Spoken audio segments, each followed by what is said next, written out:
making corporations more powerful than governments. Speakers here today will talk about how the TPP affects jobs and wages, internet freedom, copyright and other intellectual property, the environment, specifically fracking, food safety, and GMOs. But I specifically want to address the issue of how the provisions in trade agreements like the TPP are already affecting governments' abilities to enforce their own laws.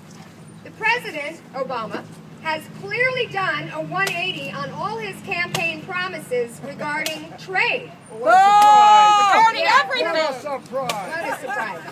When asked if he supports limiting trade agreement provisions that grant foreign investors greater rights than U.S. residents or businesses, Obama said, and I quote, "Yes, no foreign investor should ever have greater rights in the U.S. than an American. However, leaked texts reveal the Obama administration is pushing for provisions in this TPP that would allow foreign investors to challenge U.S. laws, regulations, and court decisions in international tribunals to which U.S. citizens and U.S. businesses operating domestically would not have access." Okay, I'm going to give you a couple of examples of how this is being done already on other trade agreements that have these investor-state clauses. Deaths from smoking are the #1 preventable cause of death. And countries have developed many regulations to prevent tobacco manufacturers from pushing their horrible product. Australia, for instance, decided that cigarettes should be sold in plain packets marked only with shocking health warnings. But using a trade agreement that Australia struck with Hong Kong, the tobacco company Philip Morris has asked an offshore tribunal to award it a vast sum in compensation for the loss of what it calls its intellectual property. Can you imagine? Tobacco, intellectual property. Packaging. Oh, is that what it is? Okay. Yeah. They have no intellect. They are also trying to block warning labels in plain packets in Uruguay. Now, to give you an example of the differential of power, Uruguay as a whole country only has a GDP of $44 billion. Philip Morris has financial assets of $121 billion.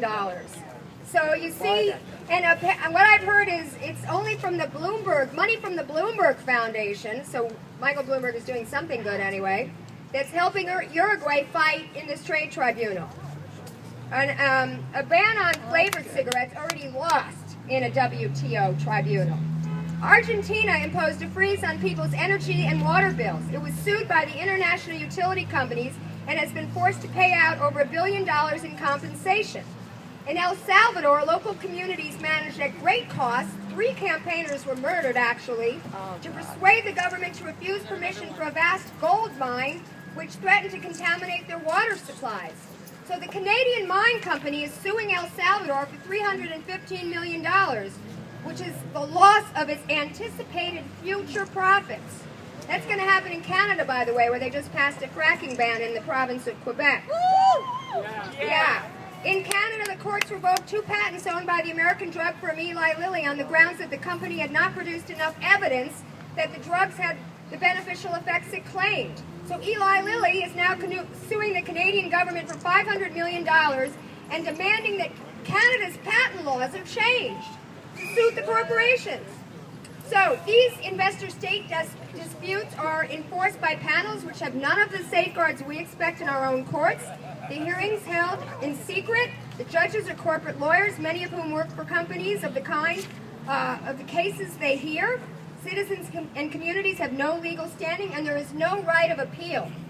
So the question is whether members of Congress are going to follow Obama, who wants to ram this agreement down our throats via fast track, or stand with their constituents. Lance Simmons will talk more about fast track.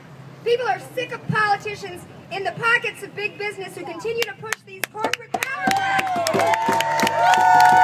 We are calling on Barack Obama, Harry Reid, and Nancy Pelosi to immediately abandon the TPP and focus instead on the work that needs to be done to improve the health of our economy and our environment.